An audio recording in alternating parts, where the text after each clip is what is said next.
You've learned about the concepts of SketchUp and about drawing shapes. It's time to introduce you to the push-pull tool. This is what SketchUp is all about. Pick the tool and simply click on shapes to pull them into 3D. When pulling on surfaces, here are some tips to remember. The push-pull tool will work on any flat shape. This is true in any direction. You can pull outward on surfaces or push inward on them.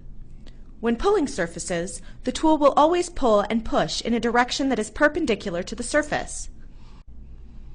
After playing around with some random shapes, the next question you might ask is how to pull this shape up exactly 5 feet, or push this shape in exactly 20 centimeters. To be accurate in SketchUp, you simply start an action, then type in a value for it. That's it!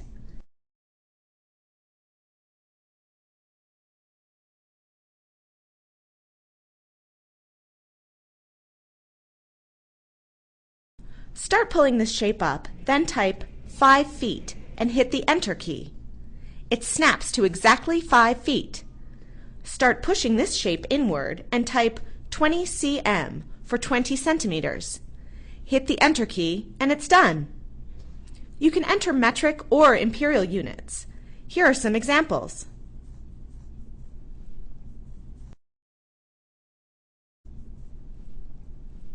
A common misconception when entering accurate units in SketchUp is that you need to open a box or click to place your cursor somewhere.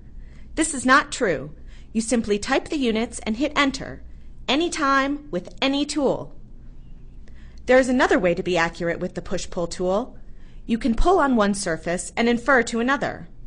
Watch this example to see how it works. We'll create 4 boxes of random sizes and use inferring to align them. Start pulling on one surface, but then move the cursor to another surface to finish. Click to start here, click to finish here.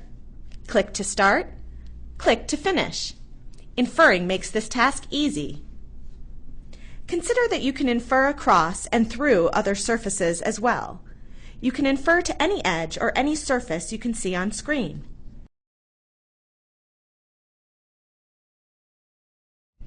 Another unique feature that you can accomplish with the push-pull tool is the ability to cut openings in objects. Here is an example.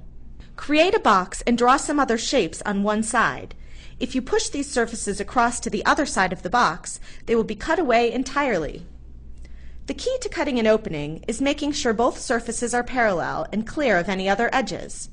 You can see this here. This box is parallel on both sides, so pushing this surface back to the other works well.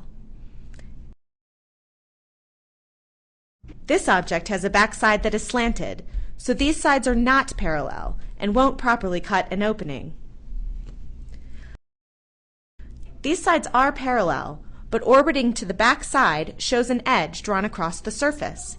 This edge will prevent SketchUp from cutting an opening. However, we can erase the problem edge and then cut an opening as expected. Now that you have a good understanding of the push-pull tool, let's examine another very important tool, the Move tool. You can move endpoints, edges, surfaces, selected entities, or grouped objects. We'll focus just on edges and selections. Use the Select tool to select a single edge, then pick the Move tool to move that edge. In this way, you can slant surfaces. To move an entire object, use the Select tool and drag a selection window around the object you want to move. Now that the object is selected and highlighted, choose the Move tool to move the object around your scene.